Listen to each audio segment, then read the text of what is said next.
ఆంధ్రప్రదేశ్లో ఉన్న ప్రజలు మొత్తం ఎప్పుడెప్పుడా అని ఎదురు చూస్తున్న ప్రోగ్రాం ఏదైతే ఉందో అమరావతి పనులు. అంటే మనకి ఒక రాజధాని కావాలి, మనకి ఒక రాజధాని ఉందని చెప్పుకోవాలంటూ గడిచిన 5 సంవత్సరాల్లో మా రాజధాని ఏది ఎక్కడుంది అని వెతుక్కున్న ఆంధ్రప్రదేశ్ ప్రజలకైతే కనుక ఈ కూటమి ప్రభుత్వం గుడ్ న్యూసే చెప్పింది. అమరావతి రీస్టార్ట్ అంటూ. ఈ రీస్టార్ట్ ఏంటా అని చెప్పి మీ అందరికి అనుమానం రావచ్చు. 2016 నుంచి 2019 వరకు ఎంతో అట్టహాసంగా హైకోర్టు కానీ, సచివాలయం కానీ, ఎమ్మెల్యే ఎమ్మెల్సీ క్వార్టర్స్ కానీ, లేదంటే ఐఏఎస్ ఐపీఎస్ భవనాలు కానీ, అవన్నీ కాకుంటే కనుక గ్రూప్ 1 వాళ్ళకి భవనాలు కానీ, ఇవన్నీ ఉద్యోగస్తుల భవనాలు కానీ, ఇవన్నీ సచివాలయం హైకోర్టు అయితే కనుక ఆల్మోస్ట్ కంప్లీట్ అయిపోయినాయి, వర్కింగ్లో ఉన్నాయి. ఎమ్మెల్యే ఎమ్మెల్సీ క్వార్టర్లో 85% కంప్లీట్ అయిపోయినాయి. ఐఏఎస్ ఐపీఎస్ బిల్డింగ్లు అయితే కనుక గడిచిన 5 సంవత్సరాల్లో జగన్మోహన్ రెడ్డి ఏం చేశాడయ్యా అంటే విట్టికి అద్దెకైతే ఇచ్చాడండి. విట్టికి అద్దెకి ఇచ్చాడు, గుర్తుపెట్టుకోండి. ఇది దేనికి? అక్కడ ఐఏఎస్లను పెడితే కనుక నిజంగానే చంద్రబాబు నాయుడు గారు కట్టేశారు అక్కడ అని చెప్పి జనాలకు తెలుస్తుందని చెప్పి జనాలకు తెలియకుండా ఉండడానికి విట్టు ప్రొఫెసర్లు ఉండడానికి అద్దెకిచ్చాడండి. అది జగన్మోహన్ రెడ్డి చేసిన ఘనత. నిన్న అమరావతి రీలాంచ్ ప్రోగ్రాం ఏదైతే జరిగిందో, రీస్టార్ట్ ప్రోగ్రామ్ ఏదైతే జరిగిందో అప్పటి నుంచి వైసీపీ నాయకుల్లో ఒక్కొక్కళ్ళు ఈనో బస్తాలు తాగినా సరే వాళ్ళ కడుపొబ్బరం ఆక్క మీడియా ముందరకైతే వచ్చి వాగుతున్నారండి. అందులో మరీ ముఖ్యంగా అయితే చూస్తే కనుక నేను మనవి చేసుకుంటున్నాను అనే దాన్ని అందరూ ట్రోల్ చేస్తున్నారని చెప్పి ఆ పదాన్ని వదిలేసి కొత్త పదం కోసం వెతుక్కుంటున్న మన సత్తెనపల్లి సుందరాంగుడు అయినటువంటి అంబటి రాంబాబు గారు, అయ్యా రాంబాబు ఒకసారి రాయ్యా, నువ్వేదో మాట్లాడుతూ ఉంటావు, నీకు సమాధానం చెప్పడానికి మా బోటాలం వస్తూనే ఉంటాం దా. It's a failure. ఏది ఫెయిల్యూరు? ఒక్క నిమిషం అండి. పత్రికల్లోనూ వీడియోలోనూ కనిపించింది కానీ అక్కడ మాత్రం కనిపించలేదు. కళ్ళకున్న కళ్ళజోడు మార్చకపోయా అంబటి రాంబాబు. కళ్ళకున్న కళ్ళజోడు మార్చుకుంటే కనుక కనిపిస్తుంది కదా బ్రహ్మాండంగా. అక్కడ ఏం కనిపించలేదో నీకు? కళ్ళజోడు మార్చు. It's a failure. వచ్చాడు. 5 సంవత్సరాల్లో అమరావతి నిర్మాణంలో చంద్రబాబు నాయుడు గారు అట్టర్ ఫెయిల్యూర్ అయ్యారనేది జగమెరిగిన సత్యం. ఎలా ఫెయిల్యూర్ అయ్యాడు? గడిచిన 5 సంవత్సరాల్లో తమ నాయకుడు ఎక్కడైతే కూర్చొని అసెంబ్లీ సమావేశాల్లో జగనన్న అంటూ భజన చేయించుకున్నాడో, అది ఎక్కడ కూర్చొని చేయించుకున్నాడు ఆ భజన? చంద్రబాబు నాయుడు గారు కట్టించిన సచివాలయంలోనే కదా, అసెంబ్లీలోనే కదా. ఎక్కడైతే కనుక షరీఫ్ గారి మీద, ఎవరో శాసన మండలి చైర్మన్ అయిన షరీఫ్ గారి మీద నువ్వు, ఇంకో మాట నేను మాట్లాడకూడదు, మీ వైసీపీ నాయకులు వాడిన భాష ఎలాంటిది? అమరావతి బిల్లు గురించి షరీఫ్ గారి మీదే శాసన మండలి చైర్మన్ మీద దాడి చేసింది ఎక్కడ దాడి చేశారు మీరు? అదే సచివాలయంలో కదా, అదా అసెంబ్లీలోనే కదా, అసెంబ్లీ శాసన మండలిలోనే కదా. ఏం ఫెయిల్యూర్ అయింది అంబటి రాంబాబు? ఏం ఫెయిల్యూర్ అయింది? చంద్రబాబు నాయుడు గారు ఏం చెప్పారంటే, చెప్పండి, ఈ 5 సంవత్సరాల్లో 48,000 కోట్ల రూపాయలు ఖర్చు పెడతానని చెప్పారు. 48,000 కోట్ల రూపాయలు ఖర్చు పెడతామని చెప్పారు. 41,170 కోట్లు టెండర్లు పిలిచారు. విన్నారు కదా? విన్నాం. 48,000 కోట్లు ఖర్చు పెడతామన్నారు. 41,000 కోట్లకి టెండర్లు పిలిచారు. 41,000 కోట్ల రూపాయలు పైచిలకు టెండర్లు పిలిచారు. చెప్పు. ఖర్చు పెట్టింది ఎంత అంటే 5,587.28 కోట్ల రూపాయలు ఖర్చు పెట్టారు. 5,500 కోట్ల రూపాయలు పెట్టి అక్కడ రోడ్లు కానీ బిల్డింగ్లు కానీ కడితే వాటన్నిటినీ నాశనం చేయటానికి సిగ్గుందా అంబటి రాంబాబు మీకు? మీ నాయకుడికైనా సరే కొంచెమైనా సరే సిగ్గుందా? ప్రజాధనం 5,500 కోట్లు ఖర్చు పెట్టి అక్కడ రోడ్లు కానీ లేదంటే బిల్డింగ్లు కానీ కడితే వాటిని పాడుపెట్టి దాన్ని శ్మశానం అనటానికి మీ బొత్స సత్యనారాయణకి సిగ్గుందా కొంచెమైనా? నువ్వే ఒప్పుకున్నావుగా 5,500 కోట్లు ఖర్చు పెట్టారని. మరి గ్రాఫిక్స్ అని ఎలా అంటున్నారు దాన్ని? 5 సంవత్సరాల్లో అట్టర్ ఫెయిల్యూర్ అయ్యి అమరావతి అనేది ఒక భ్రమరావతిగా చిత్రీకరించి, భ్రమరావతి అని ఇప్పటికీ మీరు మాట్లాడుతున్నారంటే కడుపులో ఎంత కుట్ర ఉంది, ఎంత విషం కానొస్తుంది మీ కళ్ళల్లో అంటే కనుక. ఎందుకు చేయలేకపోయారు పనులు అనేదానికి నేను కొన్ని ఉదాహరణలు చెప్తానండి.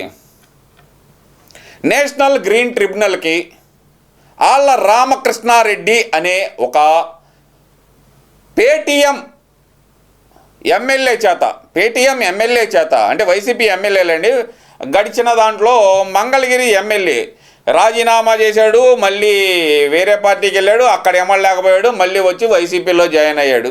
ఆ పేటీఎం వైసీపీ ఎమ్మెల్యే చేత ఏం చేశారు? గ్రీన్ ట్రిబ్యునల్లో ఎన్ని పిటిషన్లు వేయించారు? స్టేటస్ కోలు ఎన్నిసార్లు ఇప్పించారు? వాటన్నిటిని పరిష్కరించుకుంటూ 5,500 కోట్లు ఖర్చు పెట్టారు.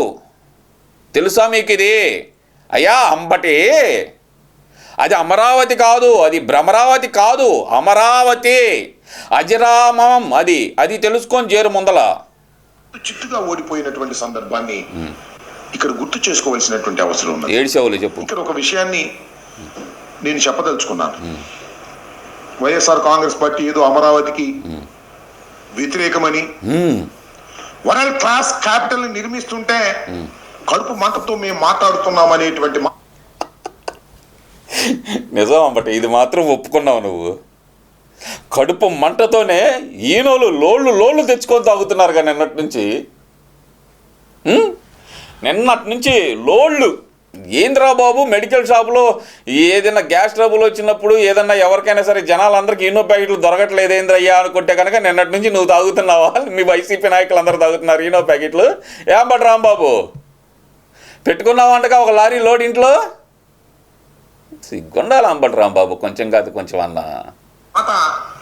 పలుమార్లు చెప్తున్నారు, వాస్తవం కాదని చెప్పదలుచుకున్నాను. ఎందుకని వాస్తవం కాదు? మరి 5 సంవత్సరాల పాటు ఎందుకు పాడుపెట్టారు? నేను ఇక్కడే ఇల్లు కట్టుకున్నాను, దీన్ని ఢిల్లీని తలదన్నే రాజధాని చేస్తాను అని చెప్పి సొల్లు కోతల కూసి అధికారంలోకి వచ్చిన జగన్మోహన్ రెడ్డి చేసింది ఏంది? ఫస్ట్ అసెంబ్లీ సమావేశాల్లోనే 3 రాజధానులు అంటూ 3 ముక్కలాడటానికి ప్రయత్నించాడా లేదా? మరి ఇంకేంటి అంబటి రాంబాబు? సొల్లు కథలు ఆపేయి. ఆంధ్రప్రదేశ్ విడిపోయింది, గాయపడి విడిపోయింది. అవును, రాజధాని లేదు. రాజధాని నిర్మాణానికి కేంద్రం 2,500 కోట్ల రూపాయలు ఇస్తామని చెప్పింది. రాజధాని నిర్మించుకోవాల్సిన పరిస్థితి ఏర్పడింది కదా. అదే కదా చంద్రబాబు నాయుడు గారు చేసింది. లేదంటే కనుక ఇదే 2,500 కోట్లతోటి ల్యాండ్ పూలింగ్ అయినా చేయగలరా మీరు? ల్యాండ్ అయినా సమీకరించగలిగేవాడా జగన్మోహన్ రెడ్డి? ఆ 2,500 కోట్లు 2 జేబుల్లో వేసుకునేవాడయా బాబు? అది చేస్తుంటే నాకు అది తట్టుకోలేకే కదా ఏడ్చింది. మీరు దోచేసుకుంటున్నారు అది ఇది అని. మీరు వచ్చి చేసింది ఏంది? అది సిఆర్డీఏ చట్టం అని చెప్పి దాదాపు రిటైర్ అయిన సుప్రీంకోర్టు జడ్జిలతోటి ఒక చట్టం చేశాడు కాబట్టి చంద్రబాబు నాయుడు గారు ఆ ల్యాండ్ అనేది మీరు కదిలించలేకపోయారు. ఎందుకంటే కనుక ఏ ఏరియాలో ఎలాంటి స్ట్రక్చర్ రావాలనేది సిఆర్డీఏ చట్టంలో పొందుపరిచారు కాబట్టి మీ ఆటలు సాగల. అదే కనుక చంద్రబాబు నాయుడు గారు సిఆర్డీఏ చట్టం చేయకపోయినట్టయితే కనుక మొత్తం దోచేసేవాళ్ళు మీ అనునయాలు మొత్తంతో. నీ పేరున ఒక 100 ఎకరాలు, జగన్మోహన్ రెడ్డి పేరున ఒక 1000 ఎకరాలు, వాళ్ళ కుటుంబ ఆస్తుల పేరుతోటి ఇంకొక 5,000 ఎకరాలు, ఆ కొడాలి నానిగాడైతే ఏకంగా లారీలు పార్కింగ్ చేసుకోవడానికి ఒక 10,000 ఎకరాలు కబ్జా చేసేవాళ్ళు కదా. అది కుదరలేదనే కదా మాకు అమరావతి కాదు అది భ్రమరావతి అని మురిగింది మీరందరూ. ఆర్థిక పరిస్థితి బాగోలేదు, హైదరాబాద్ లాంటి పట్టణాన్ని కోల్పోయాం. అక్కడి నుంచి ఇక్కడికి వచ్చాం. 10 సంవత్సరాల పాటు హైదరాబాద్ లో ఉన్నటువంటి ఇన్ఫ్రాస్ట్రక్చర్ ని రాజధానిగా ఉపయోగించుకునేటటువంటి ఫెసిలిటీని మనకి విభజన చట్టం కల్పించింది. చంద్రబాబు నాయుడు గారు వచ్చారు, ఏం చేశారని అడుగుతా ఉన్నా. ఏం చేశారా?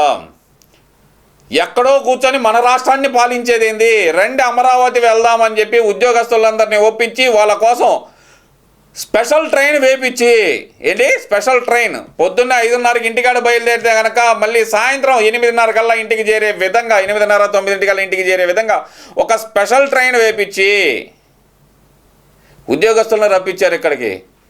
3 నెలల పాటు బస్సులోనో గెస్ట్ హౌస్లోనో ఉంటూ ఆయన 33,000 ఎకరాల భూమి సమీకరించగలిగారు. ఆయన భూమి సమీకరించగలిగారు. అలాగే 3 సంవత్సరాల లోపే హైకోర్టు కట్టారు, సచివాలయం కట్టారు, ఐఏఎస్ బిల్డింగ్లు కట్టారు, ఐపీఎస్ బిల్డింగ్లు కట్టారు, ఎమ్మెల్యే ఎమ్మెల్సీ క్వార్టర్లు కట్టారు.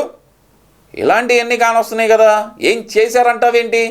గడిచిన 5 సంవత్సరాలు ఏదైతే కనుక మీరు గడిచిన 5 సంవత్సరాలు అసెంబ్లీలో కూర్చొని ఎవరైతే కట్టించారో అదే అసెంబ్లీ సాక్షిగా చంద్రబాబు నాయుడు గారిని ఎంత తోలనాడారు మీరందరూ? ఎక్కడ కూర్చొని బాగా మాట్లాడారు? ఆ మాటలన్నీ మర్చిపోయావు అంబటి రాంబాబు నువ్వు. సిగ్గుండాలి మనకి. రాజధాని నిర్మాణం చేపట్టారా? రాజధాని నిర్మాణం కాదు, రాజధాని పట్టణాన్ని నిర్మిస్తామన్నారు. దురదృష్టం అంటున్నాను. ఒక అద్భుతమైన పట్టణాన్ని నిర్మించగలిగినటువంటి స్థాయిలో గాయపడి విడిపోయినటువంటి ఆంధ్రప్రదేశ్ ఆర్థిక వనరులు ఉపయోగపడతాయా? చంద్రబాబు నాయుడు గారి మీద నమ్మకంతో ప్రజలందరూ ఉచితంగా ఇచ్చారు. చంద్రబాబు నాయుడు గారు ఏమన్నారు? ఎకరం పొలం ఇస్తే కనుక దాంట్లో మీకు 25 సెంట్లు మాత్రమే ఇస్తాను. అది ఏ విధంగా ఇస్తాను? రిటర్నబుల్ ఫ్లాట్లు, కమర్షియల్ ఏరియాలో ఉంటే కనుక కమర్షియల్ ఫ్లాట్లు, వాళ్ళు నివాసాలకు ఉండడానికి నివాస స్థలం అయోగ్యమైన స్థలాలు ఇవిస్తా అన్నారు. దాన్ని నమ్మి ఇక్కడ మా భూమి రేట్లు 1కి 10 ఇంతలు పెరుగుతాయి, ఇది కనుక పూర్తయితే కనుక మన బిడ్డలు ఎవరు, మన రాష్ట్రంలోకి సంబంధించిన బిడ్డలు ఎవరు పక్క రాష్ట్రాలకి పక్క దేశాలకు వెళ్ళాల్సిన అవసరం ఉండదనే మాట నమ్మి ప్రజలందరూ ఇచ్చారు. దాంట్లో మీరేం చేశారు? గోవుపాల్ లాంటి అమరావతిలో ఒక్క ఛాన్స్ అంటూ వచ్చి ఒక చుక్క విషము చుక్క వేసి మీరు దాన్ని నాశనం చేయాలని చూసారా లేదా అంబటి రాంబాబు? కానీ ఇది మీ వల్ల అయిందా? మీ వల్ల కాల. సుప్రీంకోర్టు మెట్టు తీసుకొని కొడితే కనుక వచ్చి మూలన పడ్డారు. మేము అలాంటి బిల్లేం పెట్టలేదు, 3 రాజధానుల బిల్లేం పెట్టలేదు, మాకు ఇప్పటికే ఒక రాజధాని అంటేనే ఇష్టం అంటూ మాట తప్పి మడమ తిప్పిన నాయకుడు కదా మీ వైఎస్ జగన్మోహన్ రెడ్డి. మర్చిపోయావా? గుర్తుపెట్టుకో. ఆర్థిక వనరులు ఉపయోగపడతాయా అనేది ఆలోచించలేదు. ఒక అద్భుతమైన నగరం నిర్మిస్తాను. ఎంతండి అద్భుతమైన నగరాన్ని నిర్మించడానికి? 1,00,000 కోట్ల. 1,00,000 కోట్లతో అద్భుతమైన నగరాన్ని నిర్మించడానికి కావలసినటువంటి ఆర్థిక వనరులు ఆంధ్రప్రదేశ్కు ఉన్నాయా? లేదు. జగన్మోహన్ రెడ్డి ఇంటికి తాడేపల్లిలో ఉన్న ఇంటికి బుల్లెట్ ప్రూఫ్ గ్లాసుల కోసం 70 లక్షలు ఖర్చు పెట్టొచ్చు. ఇంటి చుట్టూ బారికేడ్లు కట్టడానికి, ఇంట్లో గుడి సెట్టులు వేసుకోవడానికి 35 కోట్లు ఖర్చు పెట్టవచ్చు. ఇవన్నీ ఎవడబ్బా సొమ్ము? దానికి ఆ రాష్ట్ర ఆర్థిక పరిస్థితి సహకరించిందా అంబటి రాంబాబు? ఆఖరికి ఇంట్లో ఉన్న కిటికీలకి బుల్లెట్ ప్రూఫ్ ఇంట్లో ఉన్న కిటికీలకి గ్లాసులు పెట్టుకోవడానికి కూడా మా సొమ్ము, మా ప్రజల సొమ్ము తిన్నాడు కదా జగన్మోహన్ రెడ్డి. అంబటి రాంబాబు మాట్లాడు. 11 కోట్లు ఇంట్లో ఇంటీరియర్కి, డెకరేషన్కి, ఎలక్ట్రికల్ వర్కింగ్కి, జనరేటర్ తెచ్చుకోవడానికి, సపరేట్గా సబ్స్టేషన్ పెట్టుకోవడానికి 11 కోట్లు దొబ్బి తిన్నాడు కదా. దానికి సహకరించిందా ఆంధ్రప్రదేశ్ రాష్ట్ర ప్రగతి? ఆర్థిక పరిస్థితి సహకరించిందా? మాట్లాడితే కనుక కొంచెమైనా అర్థం ఉండాలి. ఎప్పుడైనా సరే మనం మాట్లాడితే కనుక జనాలు శబాష్ అనేటట్టు ఉండాలి అంబటి రాంబాబు. చెప్పు తీసుకొని కొట్టేటట్టు ఉండకూడదు, గుర్తుపెట్టుకో. లేవు కదా. లేకపోయినా నేను నిర్మిస్తానని చంద్రబాబు నాయుడు గారు కలలుగా అన్నారో లేకపోతే ఆశపడ్డారో నాకు తెలియదు, కానీ కొంప ముంచేశారని ఈ సందర్భంగా నేను చెప్పదలుచుకున్నాను. ఏం కొంప ముంచారు? నీ కొంప బానే ఉందిగా. నేను ఇంతకు ముందు చెప్పినట్టుగా 48,000 కోట్లు ఖర్చు పెడతామని కేవలం 5,000 పైచీలు కోట్లు ఖర్చు పెట్టి గంగలో ముంచేశారు. ఎక్కడ మునిగింది అంబటి రాంబాబు? ఎక్కడ మునిగింది? మీరు కదా, జగన్మోహన్ రెడ్డి కదా ముంచింది. మీరు ముంచినా సరే అమరావతి టవర్స్, ఐకానిక్ టవర్స్ ఏదైతే ఆ ప్రాంతం ఉందో దాంట్లోంచి నీళ్లు కూడా తోడకుండా మీరు ముంచినా సరే 5 సంవత్సరాల తర్వాత బయటకు తీసినా దాని మీద ఉన్న సిమెంట్ పెచ్చోళ్ళ. అది చంద్రబాబు నాయుడు గారు కట్టించిన విధానం. సిమెంట్ పెచ్చోళ్ళ. అది నాణ్యత ఆయన చూసేది. సిగ్గుండాలి అంబటి రాంబాబు. రైతుల దగ్గర నుంచి 33,000 ఎకరాలను సేకరించారు. రైతులకు ఏం చెప్పారండి? ఏం చెప్పారు? అద్భుతమైన ఫ్లాట్లు ఇస్తామన్నారు, రిటర్నబుల్ ఫ్లాట్స్ ఇస్తామన్నారు, మిమ్మల్ని లక్షాధికారం చేస్తామన్నారు. ఎంత చేశారండి? ఇప్పటివరకు ఇచ్చారా? గడిచిన 5 సంవత్సరాలు ఏ గుడ్డి గుర్రం పళ్ళు తొంగుతున్నాడు? జగన్మోహన్ రెడ్డి రిటర్నబుల్ ఫ్లాట్లు ఇవ్వాలని తెలీదా? వాళ్ళ కవులు కూడా వాళ్ళు ధర్నాలు చేస్తుంటే కోర్టులో కేసులు వేస్తే కనుక వాళ్ళకి ఇవ్వాల్సిన కవులు కూడా ఇచ్చాడు కదా, అప్పుడు కదా ఇచ్చింది. ఏం పట్టరా బాబు, నువ్వు మాట్లాడటానికి కొంచెమైనా బుర్రా బుద్ధి ఉండాలిగా. లాయర్ని అంటావు కదా, అదే కోర్టు మెట్టు తీసుకొని కొట్టింది కదా 1కి 10 సార్లు మిమ్మల్ని. వాళ్ళకి ఇవ్వాల్సిన కౌలు డబ్బులు ఇవ్వండి రా నాయన అని చెప్పి మెట్టు తీసుకొని కొడితేనే కదా మీరు ఇచ్చింది. 68% మాత్రమే రిజిస్టర్ చేశారు, ఇంకా 32% ఇంకా రిజిస్టర్ కాల. చంద్రబాబు నాయుడు గారు అధికారంలోకి వచ్చే సంవత్సరం అయినా కూడా రిజిస్టర్ కాల. మరి గడిచిన 5 సంవత్సరాలు గుడ్డి గుర్రం పొల్లుతాం వేడ జగన్మోహన్ రెడ్డి, దీనికి సమాధానం చెప్పు. అమరావతిని ఎవరో విధ్వంసం చేశారంటున్నారే, అమరావతికి పేరు పెట్టింది చంద్రబాబే, అమరావతిని విధ్వంసం చేస్తుంది కూడా చంద్రబాబే. ఇదే మాట అంబటి రాంబాబు నిజంగా గనక, ఇదే మాట మీరు వైఎస్ఆర్సీపీ నాయకులైతే గనక, నిజంగానే గనక నువ్వు గతంలో మంత్రిగా పనిచేసి ఉంటే గనక, నిజంగానే గనక నువ్వు ఎమ్మెల్యే అయ్యి ఉంటే గనక, ఇంకోటి కూడా చెబుతా, నిజంగానే ఫోన్లో వినిపించిన గంట అరగంట వాయిస్ నీది కాకపోతే గనక తుళ్ళూరు సెంటర్లో నిలబడి చంద్రబాబు నాయుడు గారు విధ్వంసం చేశారని చెప్పి నువ్వు అనగలవా? అనలేవు. ఎందుకంటే కనుక తుళ్ళూరు ప్రజలు ఎమ్మడబడి తరుగుతారు. గడిచిన 5 సంవత్సరాలు కారులు మార్చుకొని తిరిగారు కదా మీరు. ఒకే కారులో వెళ్తే కనుక రైతులు ఎక్కడ గుర్తుపడతారో మనల్ని. సచివాలయానికి వెళ్ళడానికి కూడా రోజుకొక కారు వాడారు కదా, లేదంటే 2-3 ఎమ్మెల్యేలు కలిసి వెళ్ళేవాళ్ళు కదా. తుళ్ళూరు ఎంటర్ అయిన దగ్గర నుంచి సచివాలయం దాకా ముందు ఒక ఎస్కార్ట్, వెనక వాళ్ళు ఒక ఎస్కార్ట్ పెట్టుకొని తిరిగారు కదా. ఎందుకు? రైతులు ఆపుతారేమో భయపడి కదా. ఇప్పుడు రా వచ్చి ఇదే మాటను చంద్రబాబు నాయుడు గారు విధ్వంసం చేశారను. ఇందాకే చెప్పాను అంబటి రాంబాబు, మనం మాట్లాడితే కనుక నలుగురు శభాష్ అనేటట్టు ఉండాలి కానీ నలుగురు చెప్పు తీసుకొని కొట్టేటట్టు ఉండకూడదు అని. ఇప్పటికైనా సరే మీ ఈనో తాగిన కడుపులతోటి కదలకుండా కూర్చోండి, కానీ ప్రశాంతంగా ఉన్న రాష్ట్రాన్ని మాత్రం చిచ్చురేప మాకండి మీరు. అమరావతి మళ్ళీ మొదలైంది, ఆపటం ఎవ్వడి తరం కాదు, తెలుసుకోండి ముందలేక.